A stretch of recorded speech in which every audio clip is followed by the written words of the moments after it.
Welcome back, folks, to another episode of Jamin's Daily Halloween Special. Stinking bugs in my camera. What the heck? But yes, today is Halloween 2022, and normally I would be out.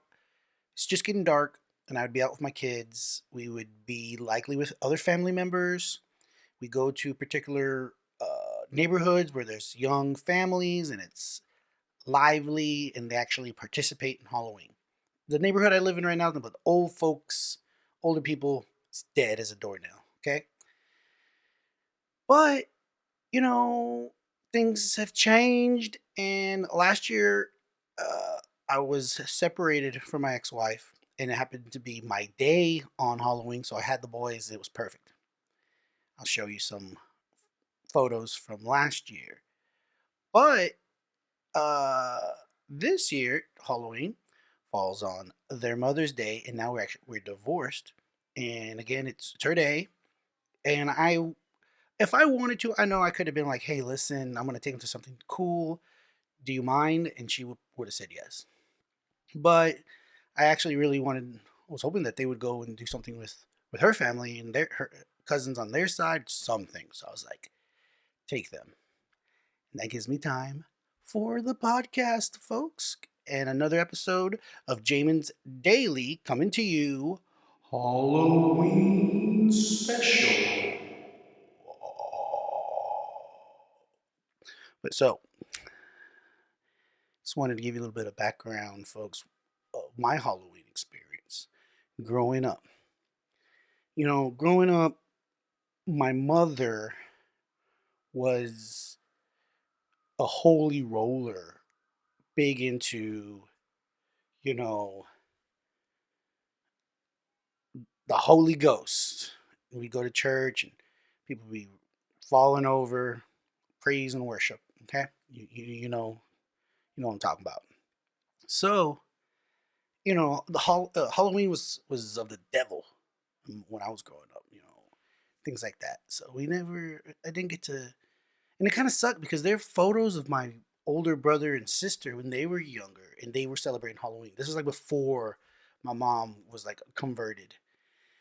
And so yeah, when it was my turn, there's no photos of me as a 6, 7, 8, 9 year old in really cool Halloween outfits. At least I haven't seen them.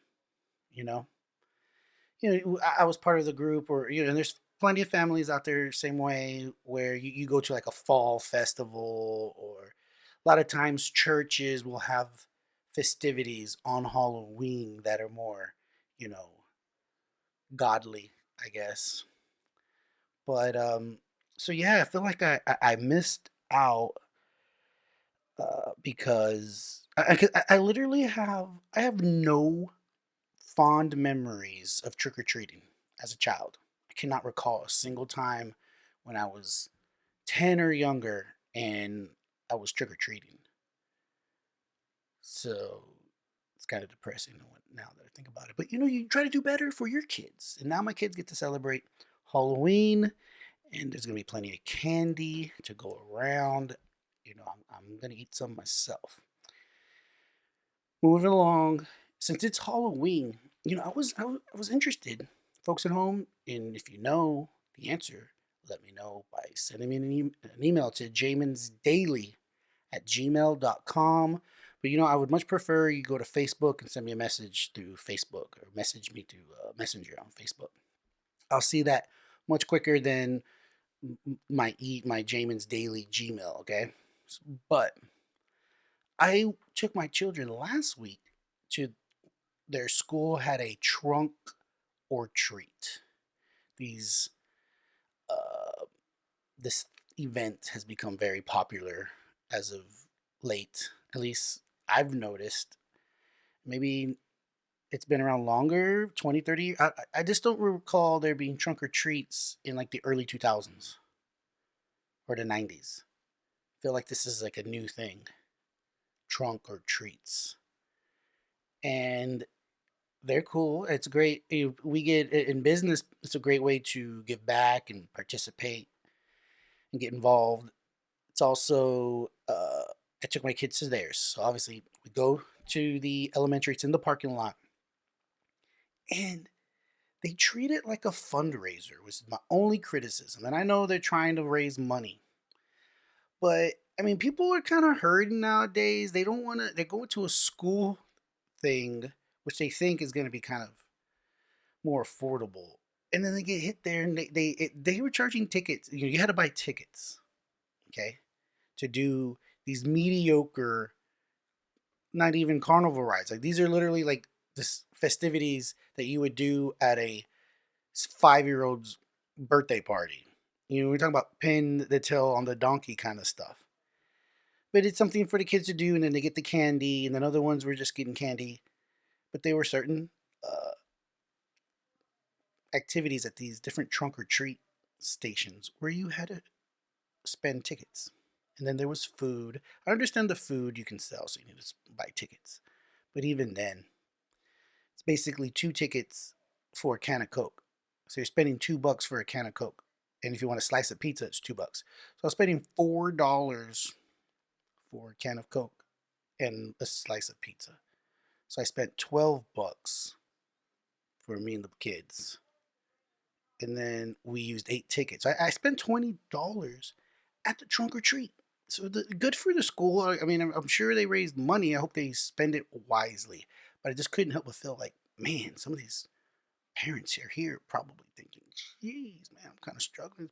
Payday's not until next week, and I got to shell out another 20, $30 for this nonsense. I mean, it was fun. I mean, it's money well worth it, but and I know the things what they're doing. It's not free either, but I always felt like that's where every public school should have a someone on staff whose only job it is. They're like the chief fundraising, grant getting, finding ways for people to help us pay for things person. And so when you do your trunk or treat, this person's calling all the local businesses, all the local people who, hey, can you donate this? Hey, can you pay for this? And then all you got to do is put their name on something. There's no reason why they don't have to charge for the pizza. It can when you go up to get your pizza, you can have a big old thing that says Thomas J. Henry. And Thomas J. Henry can do it because he can't probably write that off. But somebody else will. It'll say Wondersome Insurance. You know, there was probably there probably wasn't even no more than $200 worth of pizza there. Less, probably $100 worth of pizza, and they jack up the price. They probably made $400 on $100 worth of pizza. But I'm saying a local business will donate $100 for pizza. You don't have to charge people $2.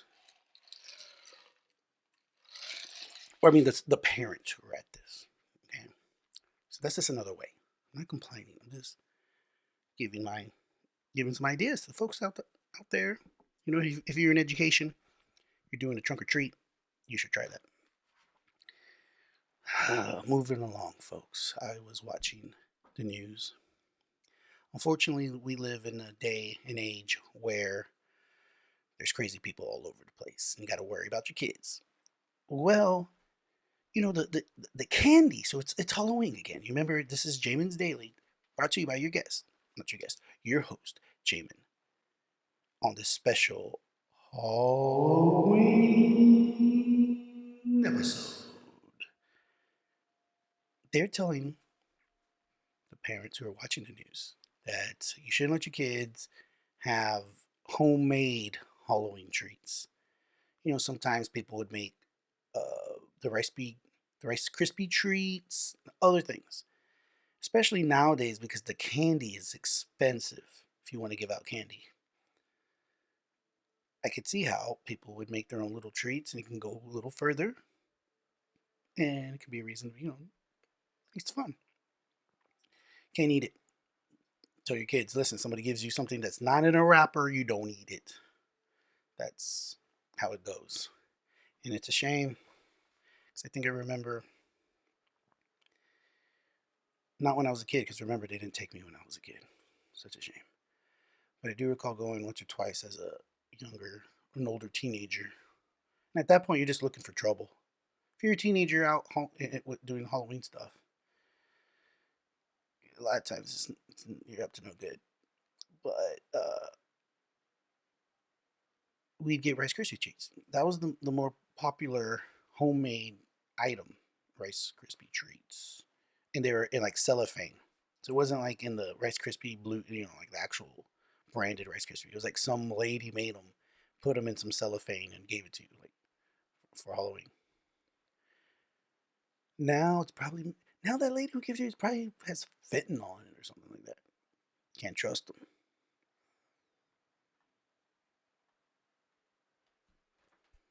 One of the things, folks, I noticed on Halloween, leading up to Halloween, basically for the past month, every streaming service, I'm talking HBO Max, Disney, Netflix, Hulu, they all have a special Halloween category, Halloween collection thumbnail there for you to click. And then there's some legitimate Halloween style movies, but the rest of them are just like horror, random horror movies. So I gave it a browse. I didn't. I will recommend to the folks at home. There is a movie. I think it was called Trick or Treat. It's not Trick or. It's Trick and then R like stylized with an R. Trick or Treat. It's kind of a young adult horror thriller, which I really enjoyed. You should watch it. It's worth a watch. Finally, folks, I wanted to get into Halloween in and of itself and how it's so popular now amongst all all the segments, but more particular case for kids, right? And then their parents have to participate. Grandparents participate. But what has the biggest uptick when it comes to Halloween and for the folks who profit and try to make money off of Halloween, it's the 18 to 34-year old, the 18 to 50-year-old demographic, even more so. In this article here that we see, why has Halloween become so popular among adults? This was just done today by Linus Owens. It says Halloween used to be kid stuff. To quiet dressing up was an important rite of passage. Oh, it says to quit dressing up was an important rite of passage. It meant you were one step closer to becoming an adult. Not everyone. Today's adults have become avid Halloween revelers, especially young adults. By 2005, just over half of adults celebrated Halloween. Today, that number has grown to over 70%. Those between 18 and 34 years old participate at the highest rate, and they're also the holiday's biggest spenders, shelling out over twice as much on their costumes as older adults and children. Listen, I spent $110 plus taxes. I spent $120 for my costume for me and my date that I bought at Party City. Random, just I was Maverick. It was like pilot. My which I guess is a Top Gun costumes. Mine was $60. The male version was 60. The female version was 50. So $120 plus taxes. So $120, but you know what? It was actually fit perfect. It was well worth it because I was in and out, didn't spend hardly any time.